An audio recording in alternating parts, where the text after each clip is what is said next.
WWE Universe. We are officially on the road to WrestleMania. Welcome to Faces and Heels. This is your podcast for professional wrestling here on the KB Radio Network. I am your host, Kevin Reed, and the Royal Rumble of 2026 has come to an end as the Royal Rumble took place in Riyadh, Saudi Arabia, and we all know who will be headlining WrestleMania in both the men's and the women's side of the spectrum. We had 4 matches today, 4 taking place in the middle of the day. I hope everybody knew that and not looking for this premium live event to take place at night like it normally does, being as though it was in Saudi Arabia.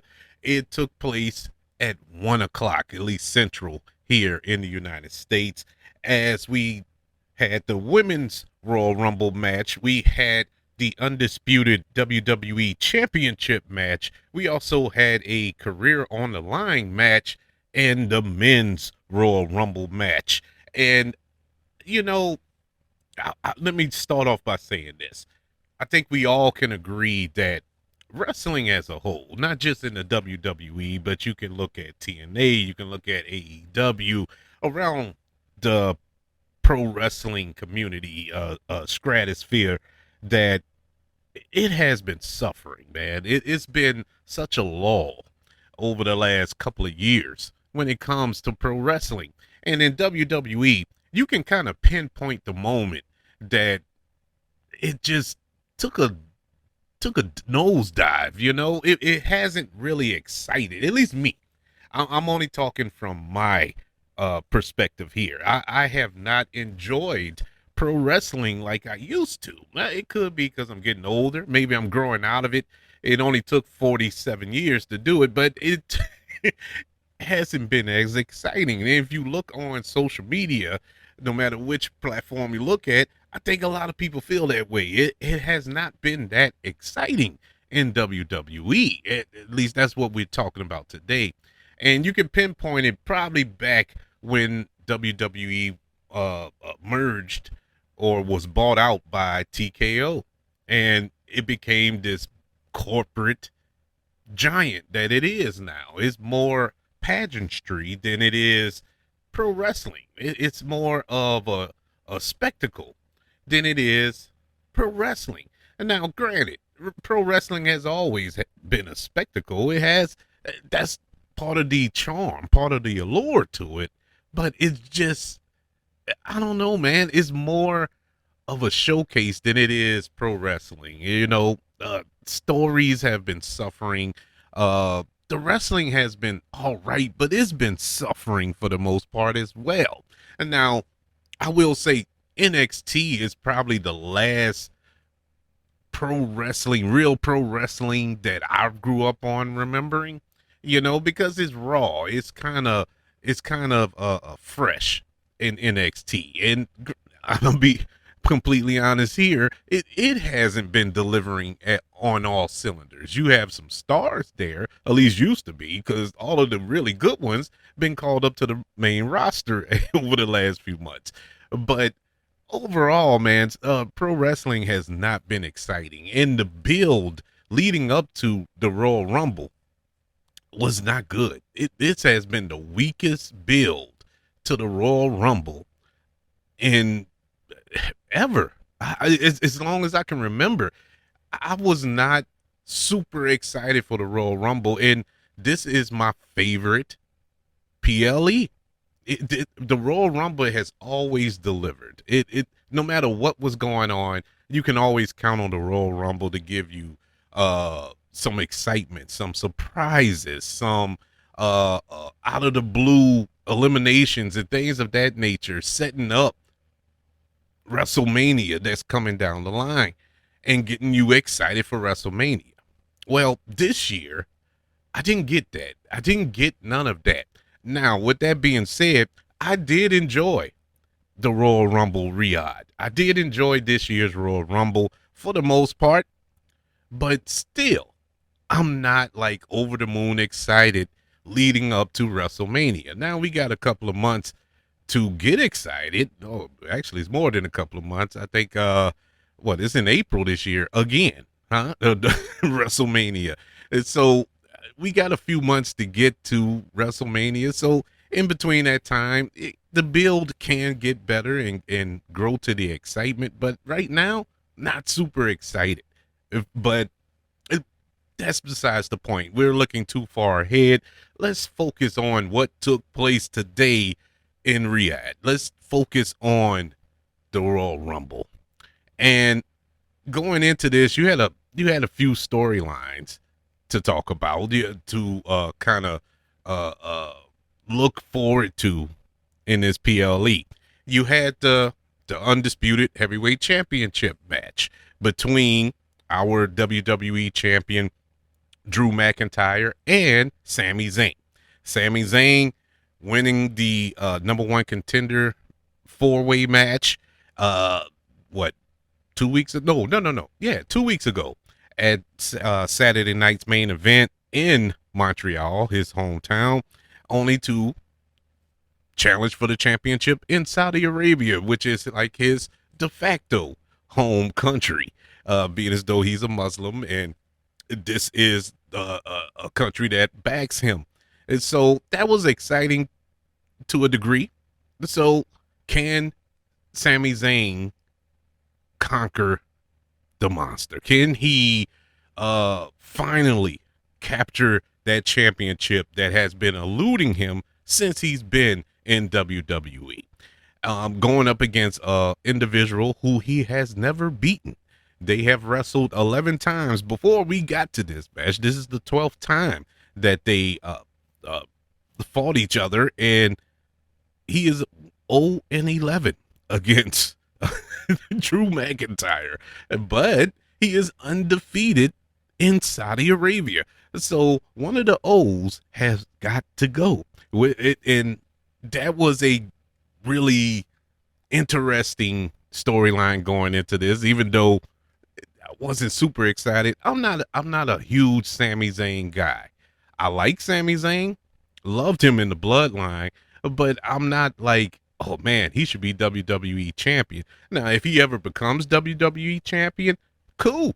I wouldn't be mad at it. I wouldn't have been mad at it if he wins tonight, but I was like, I'm not a Sami Zayn guy like that, but cool. I'm interested in it. At least there's a story going into this match. Then you have the big one, in my humble opinion, for the Royal Rumble PLE today, and that was Gunther versus AJ Styles. And AJ Styles putting his career on the line against Gunther in this match. And AJ Styles made it no secret. He said that 2026 will be his final year in the ring. We thought, at least I thought, and a lot of people thought, that it was going to go deep into 2026. And I still stand by that after the results of tonight, but I didn't think it would come to this point where his career would be on the line tonight against Gunther. Now, Gunther has built the reputation of being somewhat of the career killer. He put down Goldberg in his final match. He put down John Cena in his final match. Will he put down AJ Styles? Well, everybody with a set of eyes and at least two of your five senses know that 9 times out of 10 Gunther was going to win this match. But I was hopeful. I was on the edge of my seat, hoping and praying that AJ Styles could pull it out. The two Royal Rumble matches, the women's and the men's, not too much there. Not too much excitement there on my end. I did not care who won won those two matches. I was more curious to see any surprise entries in those matches than who would actually come out pointing at the WrestleMania sign at the end. And so it like I said, my interest in the matches did not really get me there. Normally I did. Go back to the Attitude Era. And think about Stone Cold Steve Austin. It was a storyline when Stone Cold Steve Austin entered the Royal Rumble because he was fighting to get back to that championship that he lost, or whatever the case may be. And in other instances, we saw that as well throughout the years. You really didn't get a sense of that in this Royal Rumble. Whether it's the men's or the women, it wasn't none of that. You had little storylines in there, like in the women's, you had the Judgment Day, their beef with Rhea and Io and things of that nature. All that was there, but not like WrestleMania. We need to get to the main event to challenge for the championship vibe. And the same thing with the men's. Other than maybe Cody and Jacob Fatu, but even with that, Cody is really beefing with Jacob Fatu as opposed to trying to get back to Drew. And so I don't know who is really scrapping and scraping to get to the main event of WrestleMania like we used to feel. But that's neither here nor there. Let's jump into this recap. Let's jump into this PLE, beginning with the opening match of the PLE, and that was the Women's Royal Rumble match. And this is normally the match that steals the show. Normally the women steal the show in their Royal Rumble matches, at least the last couple of Royal Rumble matches. Well, not last year to a degree, but historically, since they've incorporated the Women's Royal Rumble, it has stolen the show, in my opinion, once again. And so I was excited. Okay, we're jumping off first. Ladies first. And our number one entry was Charlotte Flair. Charlotte Flair, she is the reigning Royal Rumble winner. She won it last year to a lot of people's chagrin, but she comes in at number one this year, and coming in at number two is her bestie, Alexa Bliss, who made her return last year at the Royal Rumble.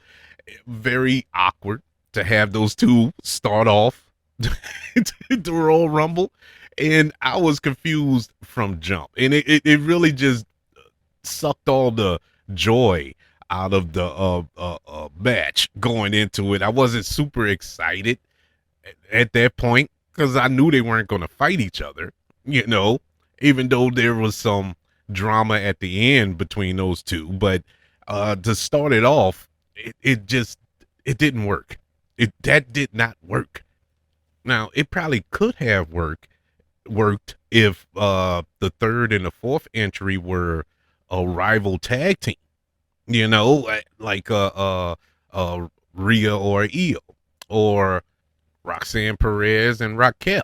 Now that would have been interesting, because you got two rival tag teams, and they're fighting each other in the first four entries into the match. But we didn't get that. Coming in at number three was Kiana James. And Kiana James had a good showing. She had a really good showing. And she didn't eliminate anybody, but she was rolling. She was rolling early on, taking on both Alexa Bliss and Charlotte Flair and holding her own. And she was in there a minute. She was in there a while. And good on her. Really good on her. Because she hasn't looked all that great on SmackDown, teaming with Julia, but this was a good outing to show that she's actually a threat in the women's division. And so it was a good showing for her. Nia Jax came in at number 4, and business picked up at that point. It started rolling at that point because it was a lull, those first 3 entries, because it was 2 against 1. It wasn't any one woman for themselves type feel. It was 2 against 1. Kiana James looked dominant, and then you have Nia Jax come in and just bolo all 3 of them. Ivy Now entered at number 5. Lola Vice entered at 6. Candice LeRae at 7. Jordan Grace entered at 8. And she's another one. She's one that I feel they kind of fumbling with her. I know it's early on. She just got moved up to the main roster, but Jordan Grace was a dominant force in TNA. And I mean, look at her. She she should be a dominant force. And she wasn't used well, I feel, in NXT. I don't think she ever won a championship in NXT, which is mind-boggling to me. But whatever. She gets to the main roster. We see that her and Jade Cargill is having a little back and forth beef behind the scenes there backstage, possibly setting up a championship match between those two. And so that made her kind of a dark horse pick to win it, to challenge for the championship against Jade Cargill. Okay, cool. But no, to no avail. To no avail. And then you have coming in at number 9, Becky Lynch. Pretty early for Becky Lynch. But I got it once the match went on, because she had to run through some of the participants that she's been beefing with, namely Maxine Dupree, who came in at 12, and Natty, who was right behind her. But it was interesting. But once she came in early like that, I really thought we was going to get another surprise entry. I'm going to save my disappointment predictions that didn't go over well at the end. But yeah, Becky Lynch came in at 9. So Ruka, who is, I don't know why she's still in NXT. She is over. She is ready. She is roster ready. And she proved it tonight. She came in at 10. Roxanne Perez at 11. Coming in at 12, as I mentioned before, Maxine Dupree and Natty at 13. She's not Natalia no more. This is Natty. This is the MMA just bulldog Natty, who is gonna rip people head off. I'm glad that they brought this version of her into WWE. I'm excited to see where they go with that. Coming in at 14, you had Liv Morgan. 15, Lash Legend. At 16, Zelina. At 17, Raquel Rodriguez. At 18, Chelsea Green. At 19, Julia. At 20, Io Sky. 21, you had Asuka. At 22, you had the Eradicator, Rhea Ripley. At 23, Bailey. At 24, a bit of a surprise. Didn't expect to see this one. JC Jane, NXT Women's Champion. At 25, you had Nikki Bella enter the fray, and she got a big pop that I did not expect. I was shocked by that pop she got in Saudi Arabia. At 26, you had Lyra Valkyria. At 27, Kiana James, another NXT talent. Not Kiana James. Keelan Jordan entered the fray. At 28, you had Kairi Sane. At 29, our big surprise, the one surprise in this entire Royal Rumble match, Brie Bella. Yes, Mrs. Danielson herself.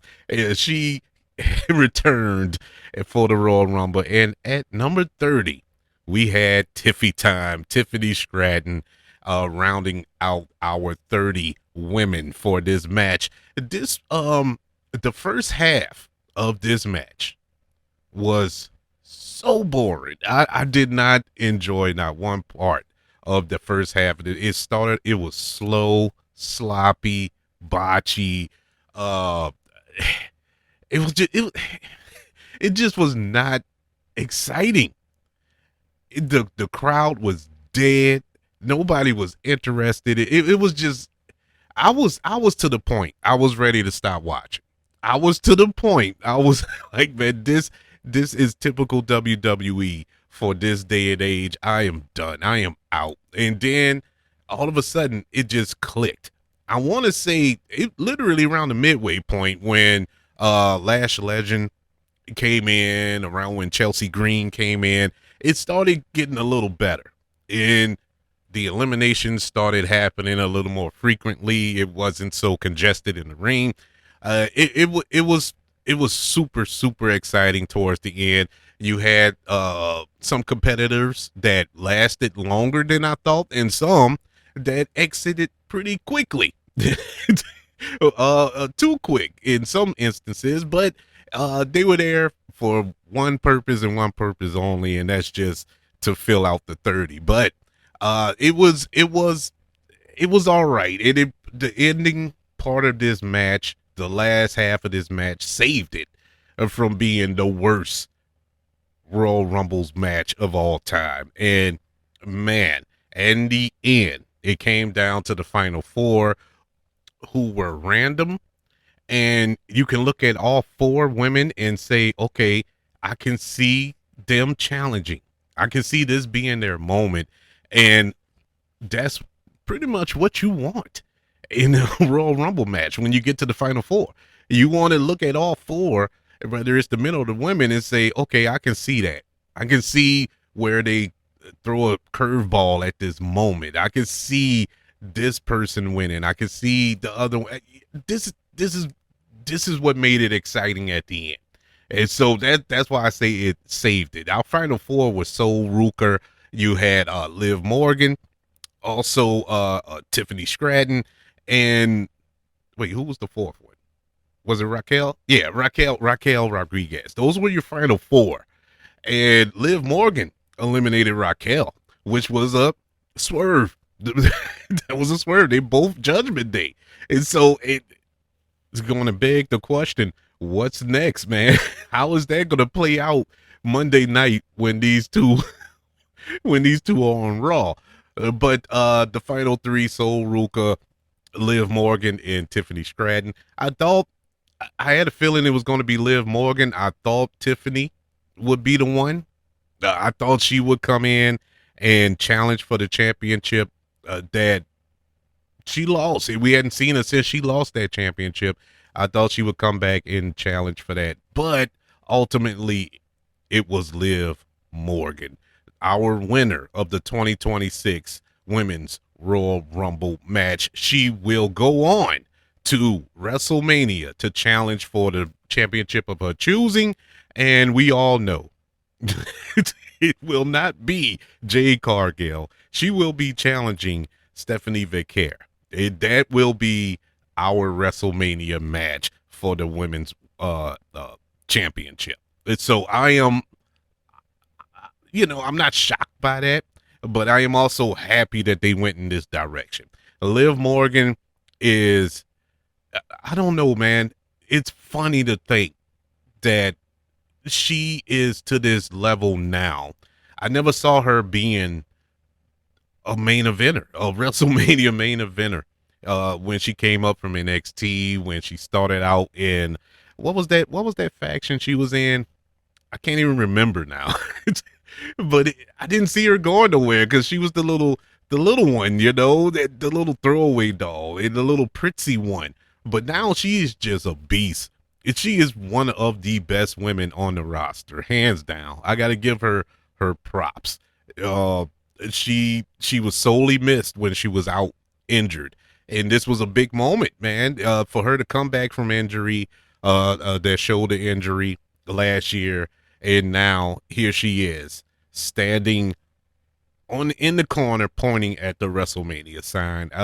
Big ups to her, the winner of the Royal Rumble match. The disappointing predictions that I had going into this, I thought we would get a return of Bianca Belair. I don't know what happened with this knuckle injury, because that's what she broke. It wasn't a finger. She broke her knuckle. And I think what happened was she went to have the surgery to repair it, and they fused it wrong or something like that. I forgot what article I read because I was curious. I'm like, what's taking so? It's a finger.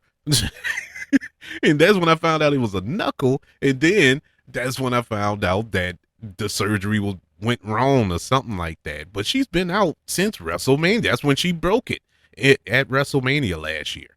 And I was hoping and praying and wishing that she returned for the Royal Rumble, but to no avail. But even with that, and just to go off on a little tangent here with her, even with the finger thing, she could still come and appear, huh? She could still come on camera and probably set up some things, some feuds or whatever, or be a mouthpiece for somebody in the meantime. But she has been incognito. I mean, secluded, bro. I don't know if it's a mental thing that's a little devastating to her mental health, and it can be, man. That especially if you get surgery and it goes wrong, it's devastating. So I don't know, but I'm praying that she does return soon because that's just another dynamic to this women's division that will just catapult this division to the stratosphere. It's already one of the best divisions in pro wrestling, but I want to see it grow even bigger than what it is. I mean, Naomi is out, but she's out with the pregnancy. So we know she's coming back soon, but at least after the birth, well, it'll be a couple of years. Now that I think about it, so we already missing her. We're missing Bianca, and I just thought that would have been a good element to add to this match. Another one who I was kind of hoping, it was a long shot, but I was kind of hoping AJ Lee. I thought AJ Lee would pop up in the Royal Rumble. AJ Lee has shown up only twice since her quote unquote return at WrestlePalooza and then at the Survivor Series, the War Games match. Haven't seen her since. I don't know if she was hurt or if the long break and coming back and it dawned on her like, nah, I really don't need this. Is it one of those things? But I was hoping to see her. I was also kind of banking on maybe seeing a Saraya, or who the WWE universe know her as Paige. I thought maybe she would return in this match, but no. This is who we got. Now, it's cool who we got.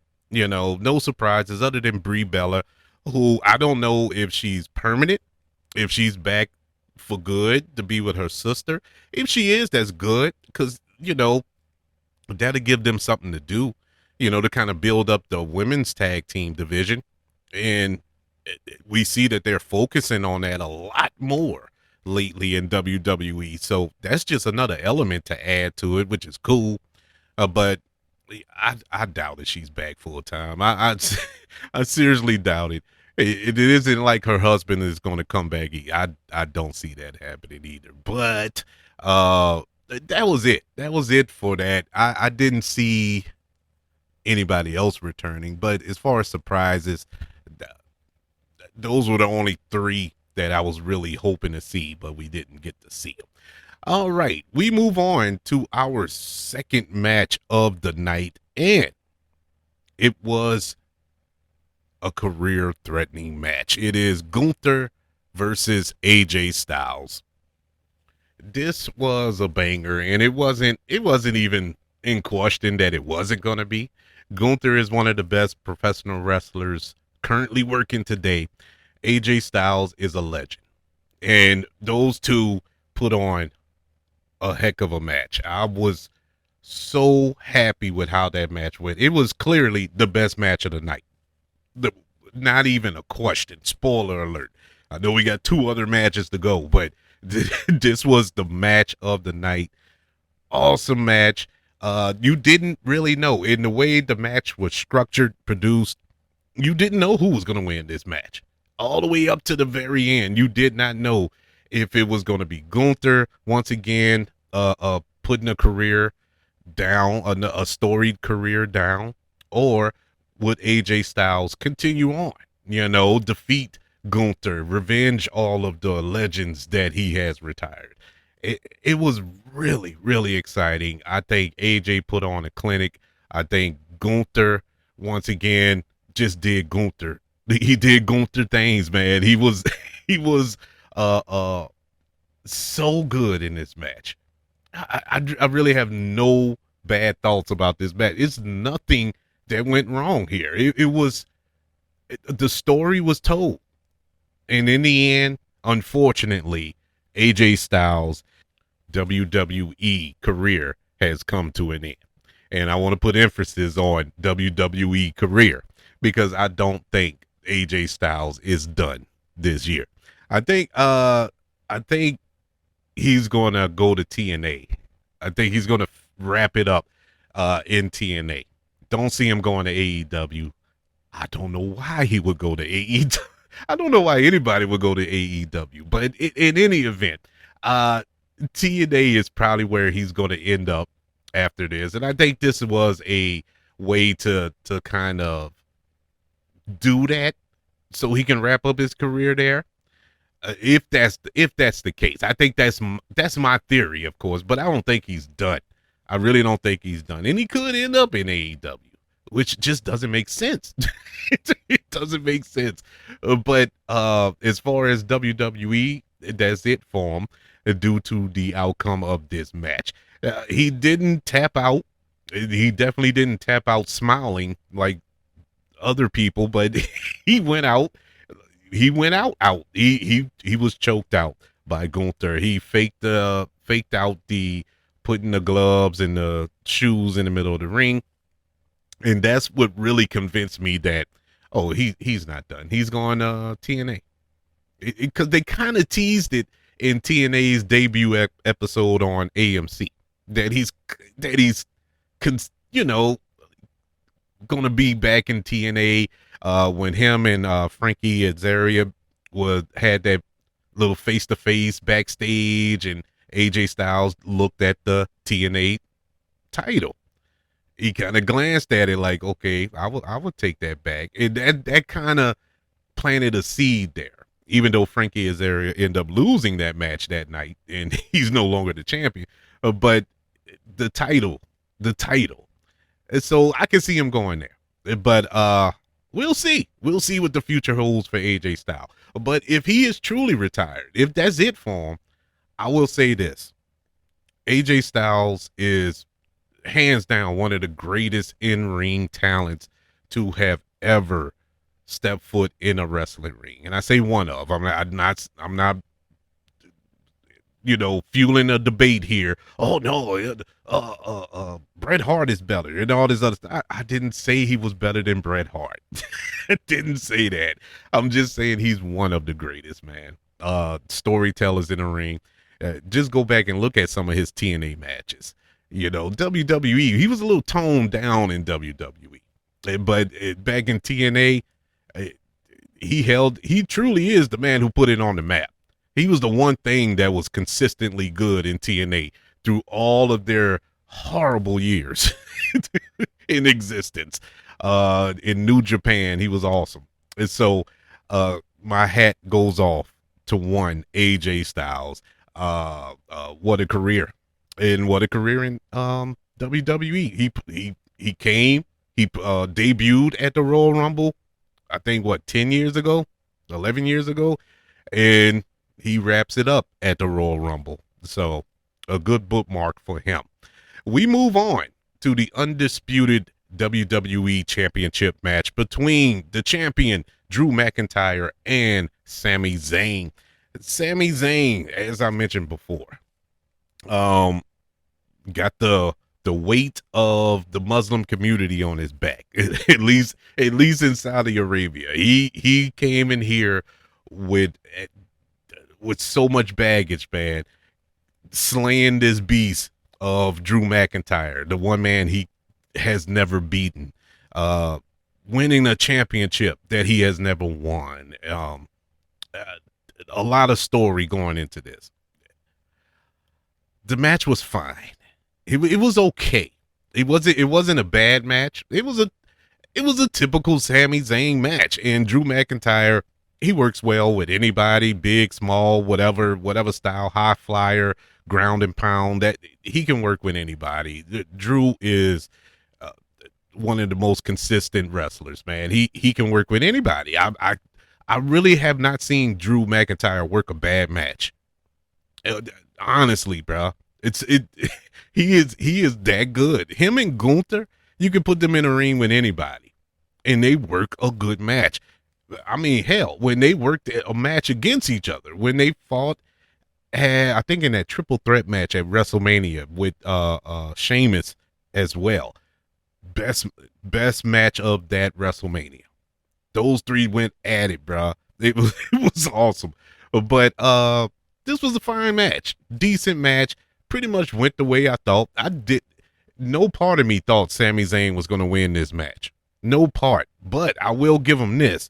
They did give us a little drama, a little tension throughout that maybe Sami might pull it off. But it was gone pretty quick with me when Sami faked the back injury thing. When he started playing the back thing, I was like, okay, he's going to lose. He's going to lose because the excuse is going to be he wasn't 100%. And pretty much that's what it was.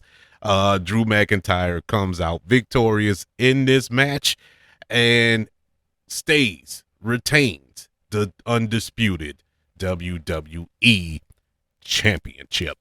So we move on to the final match of the night, the main event, the men's Royal Rumble match.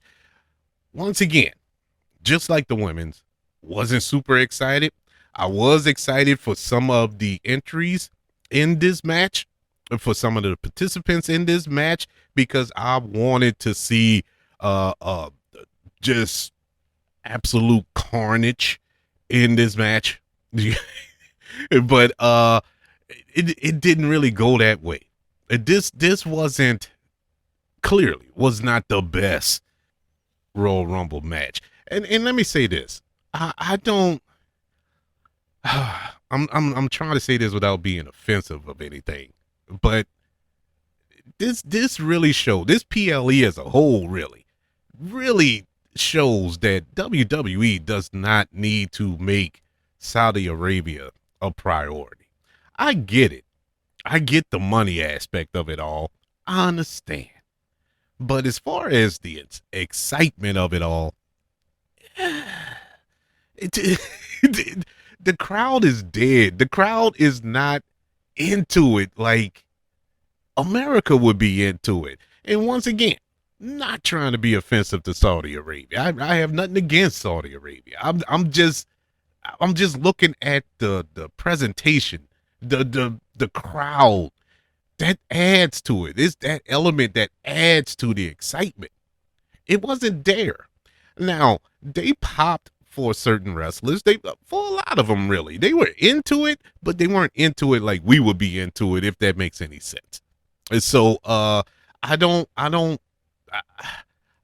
man. I'm not looking forward to WrestleMania next year, let alone this year, but next year when WrestleMania goes to Saudi Arabia. It just, if it's going to be this tone from the audience, I don't care to watch it. It's just not exciting. It's not exciting. It doesn't amp up anything. But you had some entries in this match that I think if it was in the United States somewhere, this PLE, it would have got a bigger reaction. That possibly would have added to the gravity of this certain individual being in the match. But I didn't get that sense in this particular PLE. But with all that being said, at number one, you had Oba Femi. I was excited, and it made super sense to put him at number one. Why would you put Oba Femi at number one? To showcase. This is how you build stars. Triple H finally did something right here. They did the right thing. This is how you build stars. You put him at number one, have him last as long as he can, and eliminate as many as he can, and not only as many as he can, but who he eliminates. You know, if he runs the table with some top talent and throw him out the ring, okay, you done built him up, because this is the next big thing, man. Literally, he is the guy I think everybody universally wants to see main event WrestleMania. Don't have to be this year. We don't have to rush it. But in the future, he is the future of the WWE. So he enters at number one. Braun Breaker enters at number 2, which is setting up a really good collision between these two behemoths. But but we had an element in this entry. Before Braun Breaker could even get in the ring, we had a hooded masked figure come out and beat him half to death and curve stomps him. You hear Paul Heyman outside the ring screaming that it is Seth Rollins. We don't know who it is. We were saying the same thing when it was Austin Theory. We don't know who this masked figure is. Is it Seth Rollins? Most likely, but he didn't take his mask off or the hood off, so we don't know for certain. But I don't know, man. I don't know. They doing this too much.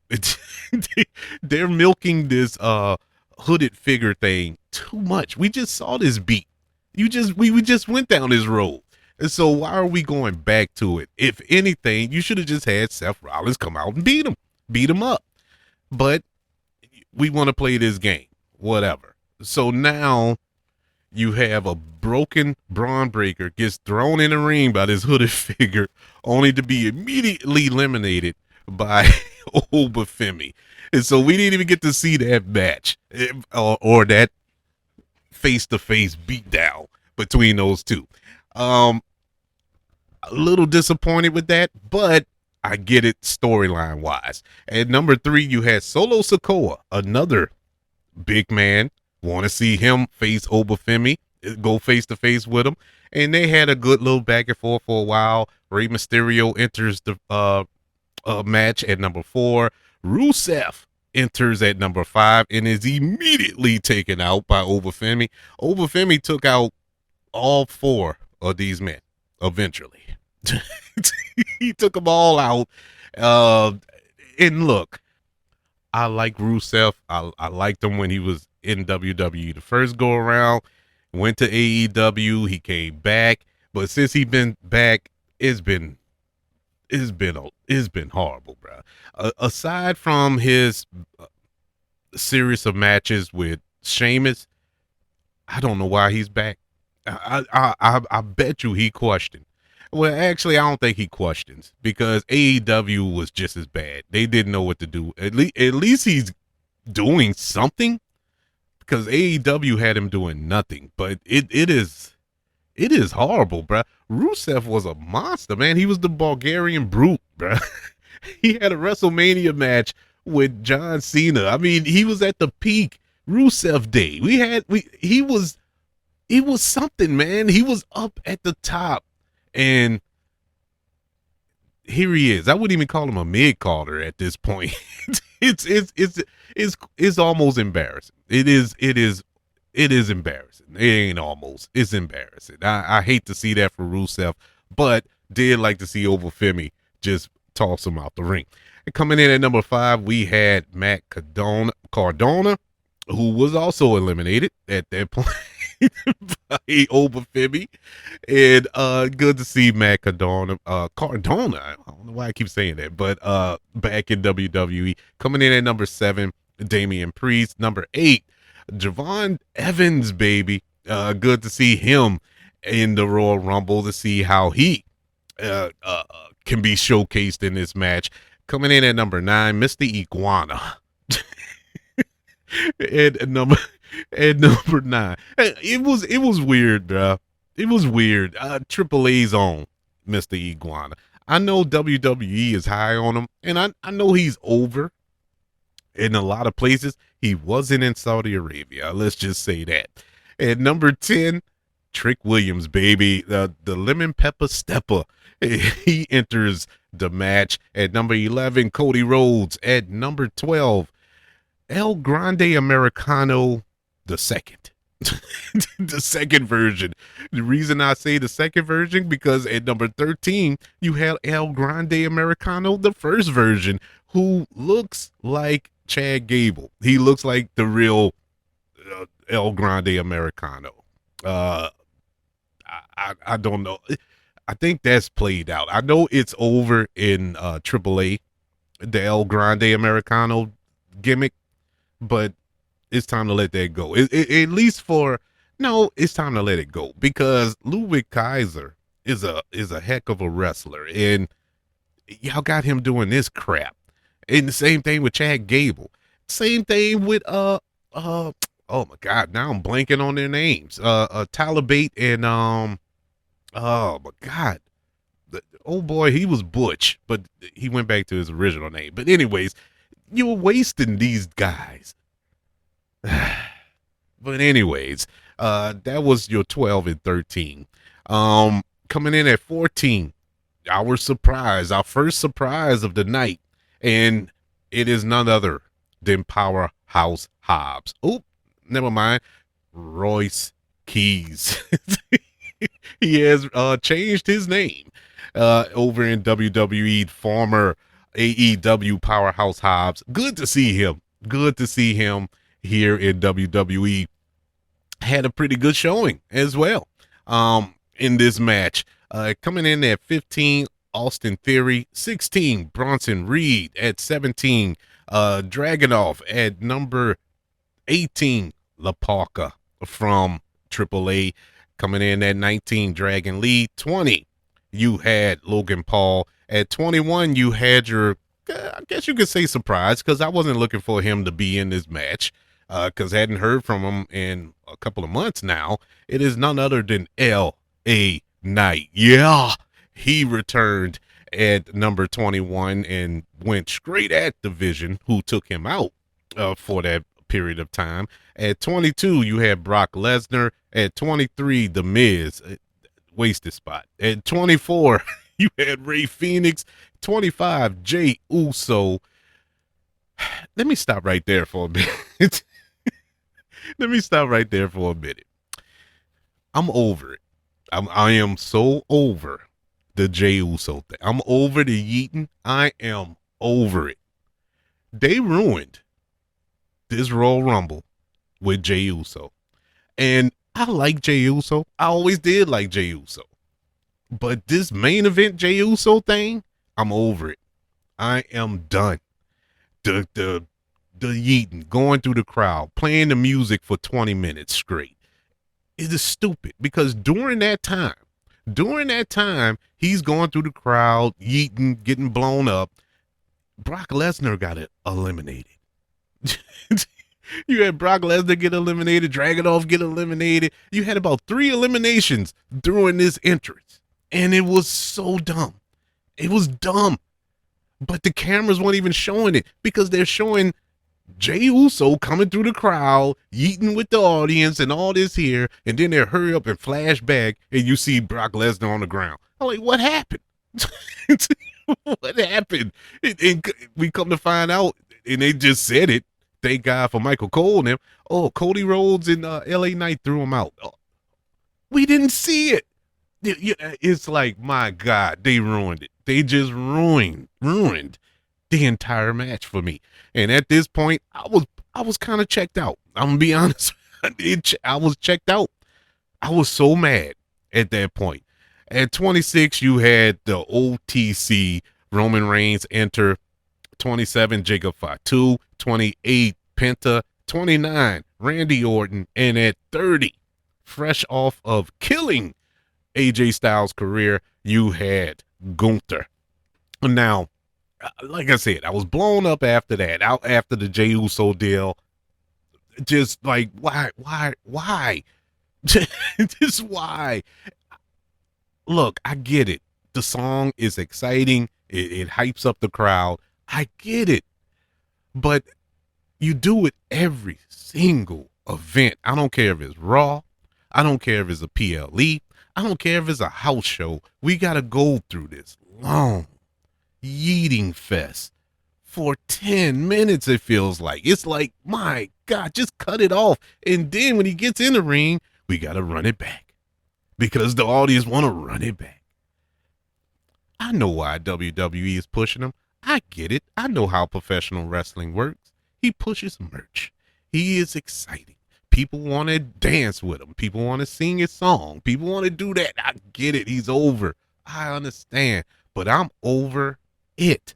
I'm over it. It doesn't play well on television. And it definitely didn't play well on this match. It ruined the match. completely ruined the match. Anyways, so let's just fast forward to our final four here. You had Roman Reigns, Gunther, Randy Orton, and for God knows what reason, Logan Paul.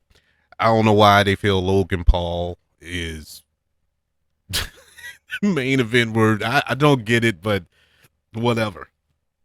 Now, Logan Paul, he's awesome in the ring. I'm not taking that away. I don't like him personally, but he's awesome in the ring. I get all that, but he's not a main eventer. He's not. He is not a main eventer. Anyway, those were your final four. They got Roman Reigns threw out Logan Paul, which made it so much better. It just it saved everything for me. It got me back invested in the match. So our final three was Roman Reigns, Randy Orton, and Gunther. Gunther eliminated Randy Orton, coming down to Gunther and Roman Reigns. Now, once again, didn't know how it was gonna go. Kind of common sense told me Randy Orton, but Gunther is, how can I put this? Gunther, I can see challenging Drew McIntyre, like I was saying earlier. They will put on a banger for the world championship, for the not the world the WWE championship, the one title that he hasn't had. He's had the heavyweight championship. It will make sense for him to go after the WWE championship. So okay, I'm cool with that. Then you have Roman Reigns. Roman Reigns, he's the tribal chief. He needs his crown, and so him and Drew would be a nice match. It will be a banger, but there's also that element of CM Punk. It's, with the World Heavyweight Championship. So there's some question marks there. So it kind of kept me guessing with these two. They were getting some good spots off of each other.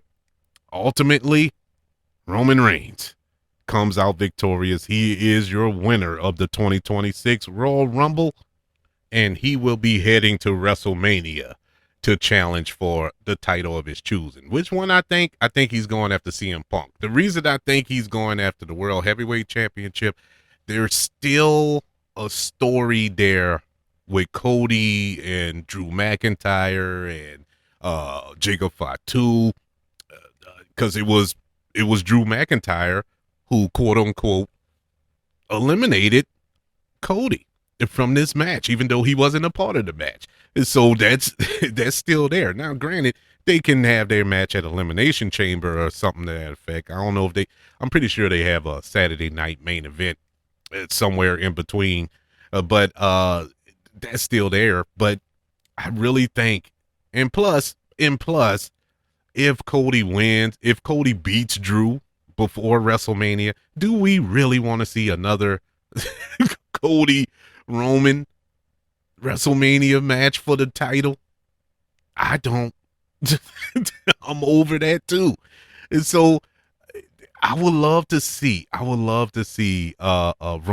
versus CM Punk. But that's my thoughts. I'm pretty sure they'll probably find a way to swerve that. But who's to say that CM Punk will have the title at WrestleMania? Something can happen in between that time. It's so much time in between.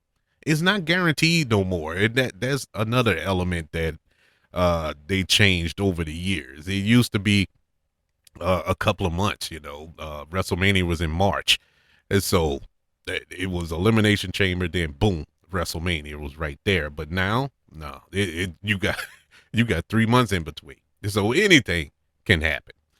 But we shall see. But this was decent. It wasn't as disjointed as the women's, but at the same time, it wasn't as exciting as previous Royal Rumble matches. My prediction entries that didn't go according to plan. I think the big one is Chris Jericho. I was looking for Chris Jericho in this match. Maybe he's the hooded figure. Who knows? Who knows? But why would he attack Braun Breaker? No, he wasn't in this match. Uh, I had another. Oh, why is it? Why am I blanking on it? Oh, I'm blanking on it. Ah, it wasn't important. Didn't matter. It didn't matter anyway. But yeah, this pretty much went according to plan. Like I said, it was no surprises. It was no shock and awe in any of these matches. You know, it pretty much went according to plan. And that's one of the biggest complaints I have with WWE, with the creative over the last couple of years. There's no there's no element of shock in the storylines. They are playing it safe, bro. It is so cookie cutter with Triple H right now. It is, and it's shocking. And what makes it so upsetting, Triple H is awesome with the shocks and odds, man. Go back to Black and Gold NXT. That was peak creative in pro wrestling. So him coming to the main roster, you thought you would bring some of those elements there. No, it's completely different. It's not even as. I know. I already know. But look, you can come at me all you want. But the truth is, Vince McMahon was better. Vince was better, even though it was bad. Even though he did some stupid stuff, at least he did something different every now and then. At least he would switch it up. Now, most of the time he would switch it up to something stupid, but at least he'll throw you off, keep you off guard. You know what I'm saying? Keep you interested. Not now. Not now. Triple H, bro. Come on, bro. You step it up, dog. This ain't working for me. This ain't working. I need some sense of suspense here. But oh, anywho's, that was the Royal Rumble. Did you enjoy the Royal Rumble? I'm not grading them anymore. I ain't even wasting my time grading them. But like I said, I'm not mad at it. It wasn't bad. It was just safe. It was super safe. No excitement. Nothing new. It was what it was. But I want to know your thoughts. Did you enjoy the Royal Rumble? Did your early predictions come true, or did you think that Trick Williams was going to whoop that trick and shock the world, or whatever the case? Did you have a dark horse in any of these matches, or what? And this the big one. Do you think truly AJ Styles is done with wrestling? I want to know your thoughts. Email the show, kbradiopodcast@gmail.com. You can also search for the show on all social media platforms. Just search for the KB Radio Network. Also, don't forget about YouTube. Subscribe to the KB Radio Network channel and like this video if you don't mind. Don't forget about the 5 stars, the reviews, and sharing this show if you're listening on Apple Podcasts, Spotify, iHeartRadio, wherever you are listening to Faces and Heels here on the KB Radio Network. Everybody, thank you for joining me for this recap and reaction to WWE's Royal Rumble Riyadh. Then y'all be cool. Anyways, y'all be cool. Take it easy, and I'll see you after the Elimination Chamber.